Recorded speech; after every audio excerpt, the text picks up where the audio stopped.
This is probably the toughest video that we've ever had to put together. In the early hours of the 22nd of December, there was a huge breach at Whitchurch.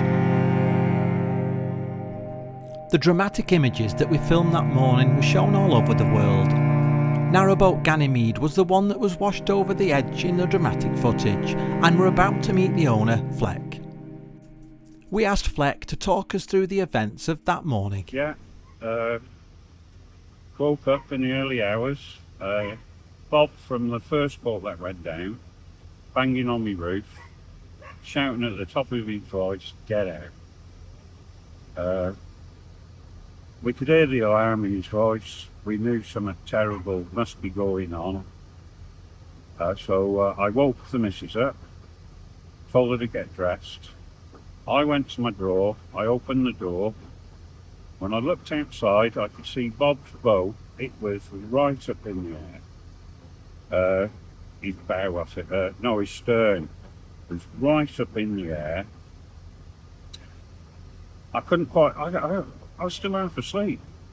So I wasn't too sure what was going on. It looked like, it was pitch black, but it looked like there was 2 or 3 boats stacked on top of each other. I couldn't make it out. I could only see the silhouette of the top of his boat right up in the air. Then it twigged when I heard the noise of the water gushing. I screamed at Anita, my partner, and she was coming out. I grabbed my jacket. We went up the steps. We stepped off the back of our boat just as Bob's boat was sliding down the hole. The towpath, it felt like jelly. So we had to move up the towpath. It didn't feel safe where we were standing. Bob was he was distressed. He was shouting at me, he can't get his phone working, he's trying to get through to the emergency services.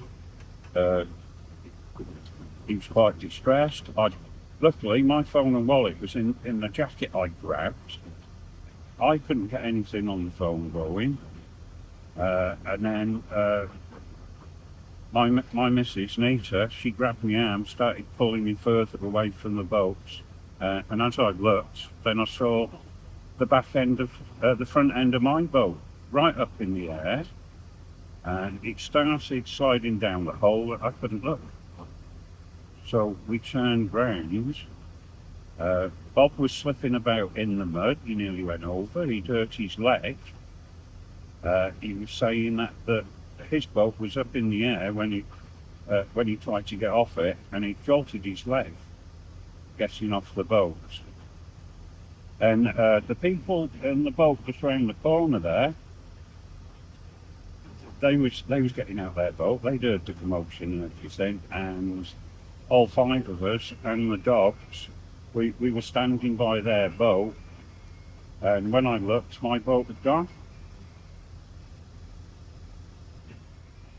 I know it's difficult to talk about Flek, but you've only been on the canal for 2 years, haven't you? 2 years, yeah. Yeah. And you've got shelter, you're staying in a hotel? The council have put us in a hotel. They're paying for the accommodation, emergency homelessness accommodation, because we had nowhere else to go, and because that's our home. Yeah. Everything we got is in that boat. Yeah. Well. So yeah, but they've all been marvellous. Everyone's been marvellous. The police, the fire service, the hotel. They've been really good. The council, the CRT, everybody. So. When it turned out that we couldn't stay on the towpath, we're trapped there. We can't get across to the other side of the canal. We couldn't come back down this side because of the breach. So we had to make our way across the fields in the pitch black, phones and everything. And we got lost a few times, so we was wandering around. I think it took us over an hour and a half to get somewhere. we could see Whitchurch Church with its blue light, so we had an idea of a sort of direction, but it's quite tricky. It was a strange, surreal feeling. We had 5 of us and the dogs slipping through the mud in the pitch black, trying to find our way to, solid ground. And I think it was clear that Bob was putting a brave face on it. He'd hurt his leg. He was in his pajamas. The people from that boat there found him some extra clothing to wear and everything. And Bob was keeping our spirits up and everything. Very surreal. We eventually made it back to the services. I forget what they call it, but where they were all amped up and everything. And they looked after us from that point. I'm never going to forget any of it. No. It is a night we're never going to forget. I never thought we would witness something like this in our lives. It was unbelievable. I still can't believe it. I run through it in my mind. The noise was incredible of the water washing all the soil away and everything. It was deafening. Yeah. But could you tell us about your boat, Flek? Yeah, it's a Cleveland cruiser. I think it's 1981 it was made. The company's not in business. It's got a really good sized bow with a hold underneath it. And a really good sized stern deck. We've got a cracking kitchen in there. Really nice living room.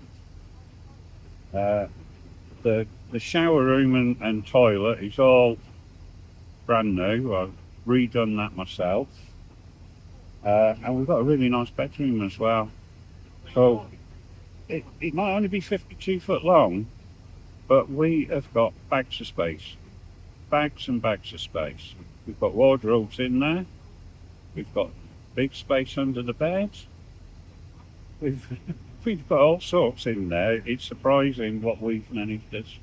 And I don't know if you can see on the back of the boat we've got a Honda Gram, a 125 Honda, which when we get stuck miles from anywhere and we need some food, as long as I can get the bike off the towpath, me and the missus, we've got all our gear in there. We get on that bike, and it doesn't matter how far the nearest supermarket or shops are. And it's easy to get on and off the boat as well. So, yeah, it's quite a rare boat. We've not seen another one like it in the 2 years that we've been boating. I keep my eye out and I'm hoping to see another Cleveland cruiser. It's a fantastic boat.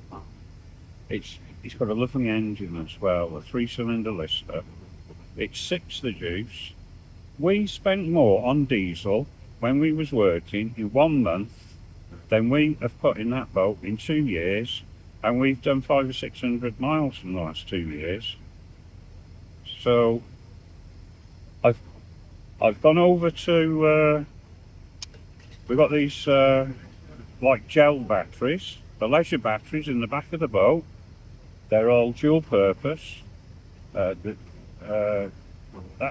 does the lights and the fridge freezer, and the water pumps for the shower and the sinks. And at the front of the boat I've got lithium iron phosphates, which runs my printer and my laser engraver. So we've had the 3 panels fitted on the back. We don't have to run our engine to keep them batteries topped up.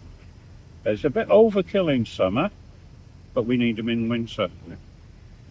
And I don't know if you can notice, but on top of the bow is my portable foldable solar panel, and that's all I need to charge my lithium iron phosphate batteries. Absolutely fantastic. And this is the first time you come back, isn't it, to see the boat? Yeah, that's the first time I've seen it. I've made a couple of attempts, but I haven't been able to look. And yeah, it's upsetting looking at it now. Yeah. I'm glad Anita didn't come up with me. Yeah, that'd have been so upsetting. It is upsetting. Well, it's a terrible situation. I mean, a lot of people have said, surely we can crane the boats out and they can move back on, but it's not as easy as that, is it? That shell could be twisted, the interior is going to be wrecked. The ground is soaking wet. Yeah. It's sandy soil. Yeah, I don't know. Nothing's going to happen too soon. Have the Canal and River Trust given you any indication of when the boats may be lifted out? Well, I've just been given a call by them to get back in touch. We're trying to arrange so that I can get onto my boat to retrieve some personal items. But no, I think it's too soon. I've got lots of people guessing. I think they want to deal with this as fast as they possibly can. But how long's it been? It's only been a few days. So, you know, I don't know. They don't know. It's too soon. Hopefully it won't be too long because I'm desperate to get back. I don't know what we're going to do. I haven't got a clue. But we're all safe. Oh, if somebody had got seriously injured, that would have been terrible. That would have been terrible. But as upsetting as it is, I don't think I could have. That'd have been too upsetting. Yeah. To hear your side of the story, Flek, it really puts another angle on it, and we really feel for you. And we hope that as soon as you can get back on the canals. We don't want to be anywhere else. We love the canal community. We love being on the canals. We don't want to be stuck in a house anymore. We've been there. We've done that. We found something that we want to spend the tail end of our lives doing. This is for us. This is what we want to do.